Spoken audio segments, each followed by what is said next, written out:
Imagine a world suddenly grinding to a halt. Cars abandoned on highways, factories dark, economies on the brink. That happened in 1973 when Arab nations flipped the switch on oil exports. Prices skyrocketed, and the world learned one brutal truth. Oil isn't just fuel, it's black gold, the lifeblood of modern civilization.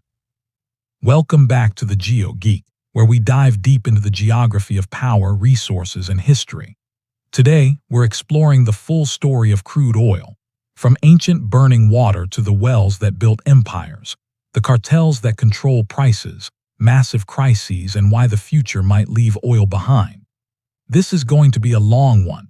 Grab your coffee, hit like if you're ready, and let's get started. Crude oil isn't new. It's been seeping from the earth for millions of years, formed from ancient organic matter cooked under pressure. Thousands of years ago, ancient Egyptians used it as medicine, smearing it on wounds believing it healed faster. In China, by 347 CE, they drilled wells up to 240 meters deep using bamboo poles to extract brine. But they hid oil too. They burned it to evaporate salt water, literally piping it through bamboo to salt fields. By the 7th century in Japan, it was called burning water. In the 9th century around Azerbaijan, near modern Baku, oil flowed like rivers. Marco Polo in the 12th century wrote about oil seeps in Baku, used for lighting and medicine. But large-scale use? Not yet. Before oil, night lighting was wild.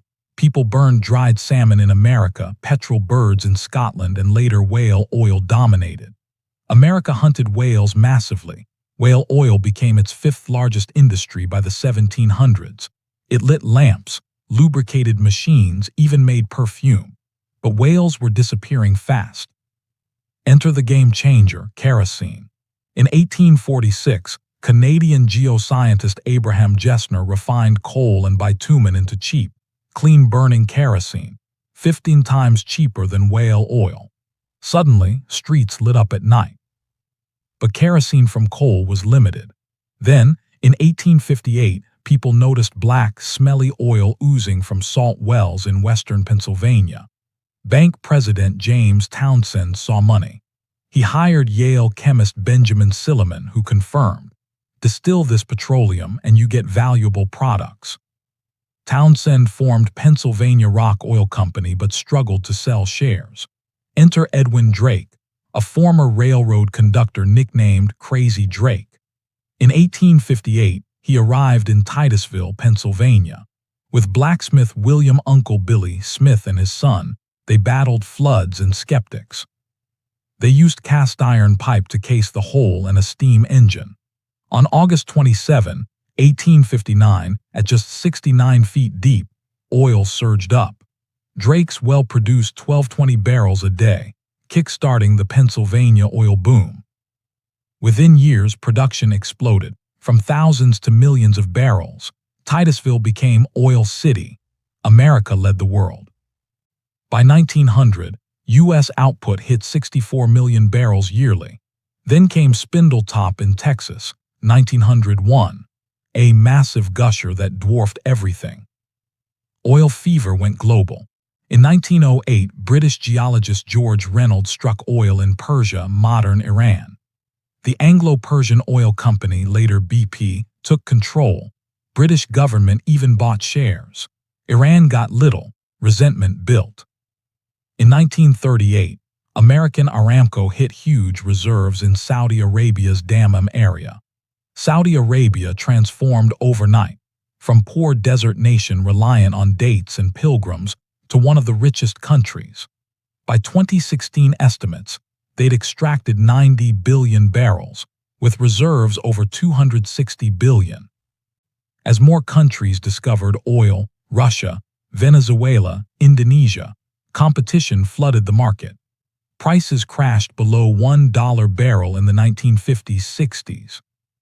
In September 1960, 5 nations met in Baghdad: Iran, Iraq, Kuwait, Saudi Arabia, Venezuela. They formed OPEC, Organization of the Petroleum Exporting Countries, to coordinate production and prices. Membership grew to 13, now 12 active in 2026. OPEC decides quotas to stabilize or influence prices. Russia and the U.S. stayed out initially, but in 2016, OPEC Plus formed with non-OPEC nations like Russia, now controlling massive supply. 1973 Yom Kippur War. Arab OPEC members embargoed the U.S., Europe, Japan for supporting Israel. Oil jumped from $3 to $12 barrel. Recession hit hard. India topped the most affected list. 1979. Iranian Revolution plus Iran-Iraq War slashed supply. Prices hit $32+. Fast forward. 2020 COVID lockdowns crashed demand. Storage filled. WTI briefly went negative, minus $37 barrel. Russia ignored OPEC cuts, worsening the crash. Prices have swung wildly since, recovering post-COVID, influenced by geopolitics, with recent tensions pushing benchmarks higher again in 2026.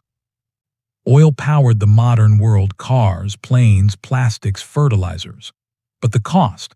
Massive CO2 emissions, spills poisoning water and wildlife, deforestation for exploration. Countries are pivoting. Electric vehicles boom. Even oil-rich Norway leads in EVs. Renewables grow fast. Oil's era as unchallenged king may be ending.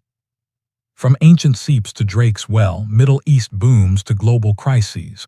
Oil reshaped geography, economies, and power. It's black gold, but maybe its shine is fading. What do you think? Is oil's dominance over? Drop your thoughts below.